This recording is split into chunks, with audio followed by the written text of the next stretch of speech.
It happened on a warm Saturday evening, the kind when families gather, laugh, and pretend everything is fine.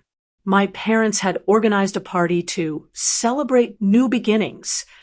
I didn't know what that meant, but I came anyway, partly out of curiosity, partly out of respect. The house looked just like I remembered. The same porch lights, the same garden Mom used to tend, and the same feeling of being half welcome. Inside, people were drinking, talking, and clinking glasses. My sister, Lily, stood near the center of attention. Perfect smile, perfect dress, the golden child, as always. She had always been my parents' pride, the one who could do no wrong. When Dad raised his glass, I thought he'd say something simple, but his words froze the room. Everyone, I'd like to make it official. Lily is now the new owner of our family home. The laughter and clapping filled the room. My heart dropped.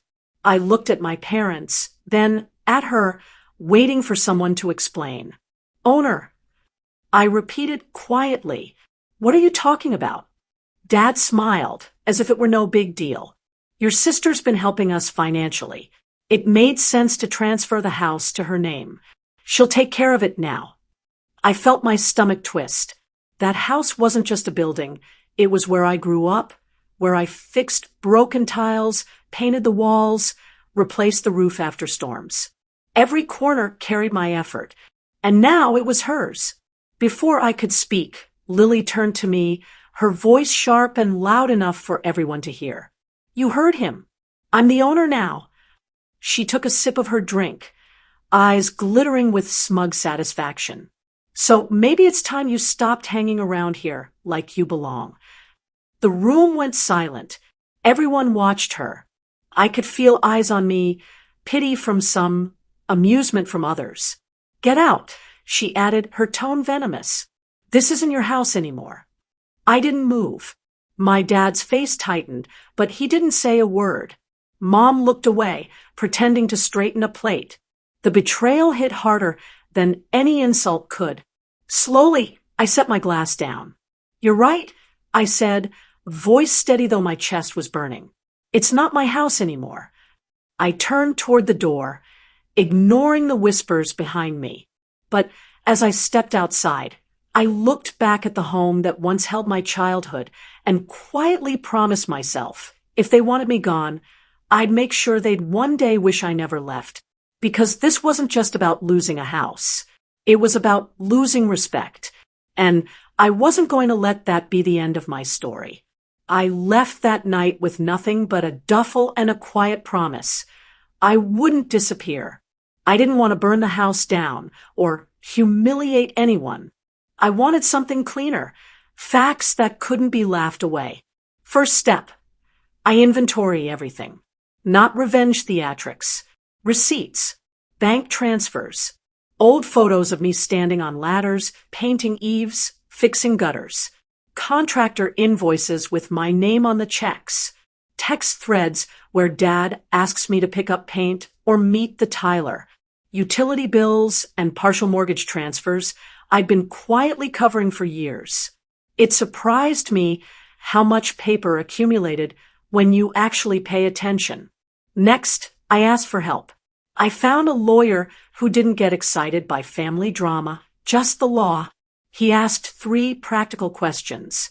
Who paid, what documents existed, and whether the transfer had proper signatures and independent advice. Turns out, the house transfer was sloppy. There were gaps, signatures that looked rushed, financial statements that didn't match the timeline, and a reluctant notary whose notes were vague. The lawyer called it sufficient irregularity to justify a review. I called it leverage. Instead of filing an immediate lawsuit, we opened mediation. I wanted the chance to make them face the facts without a courtroom spectacle. The first meeting was icy. My sister arrived with a smug look that quickly melted into discomfort when the folder hit the table. I laid out everything calmly. Bank statements, contractor receipts, dated photos, even a spreadsheet with totals. I didn't shout. I let the numbers speak. Where did this money come from? My sister demanded, voice thin. For me, I said, for years. I covered renovations, emergency repairs, and part of the mortgage when Dad's business dipped. I did it because I considered this home ours. You can laugh at me for not bragging, but I kept records. Her husband kept his mouth shut. My parents fidgeted. For the first time, they couldn't cut me off with words. The mediator asked for documentation and suggested two paths: recognize my financial contribution with a legal share or sell and split proceeds. They try to counter sentimental talk about gifts and we meant to thank you later. The lawyer already anticipated that. Gifts require clear intent and documentation. My payments were regular transfers, sometimes automatic deposits with memo lines reading home repairs or mortgage part. Not a gift. Weeks of negotiation followed.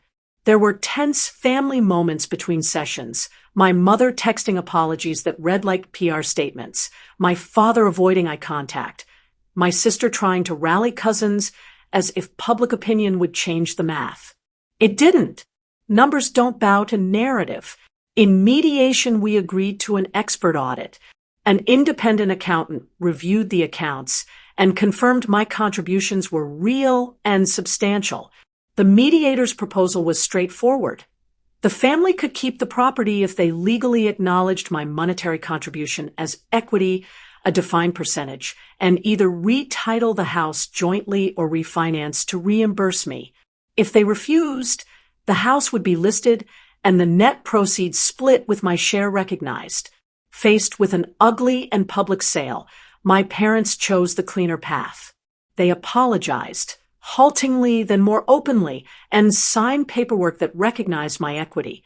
The house would remain in the family, but not as a token transfer or a trophy for one child. It was a corrected ledger. I got a legal share and a written promise, no more unilateral decisions. That didn't erase the sting. It didn't fix the nights I'd spent painting by myself while they hosted guests. But it changed the power balance. They could no longer pretend my labor and cash flow had been invisible. After the legal work, the first awkward family meal felt different.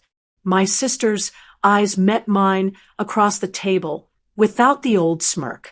Dad, quieter now, said something small. We were wrong.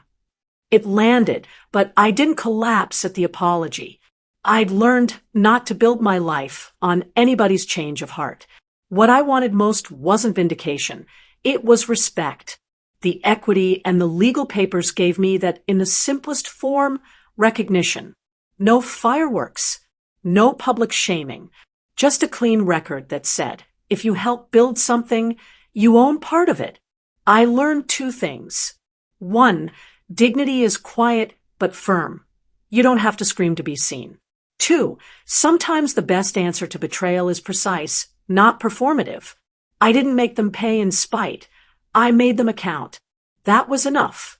Months later, when neighbors asked how things settled, I'd say, we fixed it. Short, true. The empty chair at family dinners stopped feeling like a sentence. It was just another seat around a table where the yang had finally been balanced. I walked out, stunned but calm. Instead of arguing, I packed my bag and left the house I helped build. They thought I'd vanish quietly, but I had every receipt, every proof of what I'd contributed. And I wasn't done yet.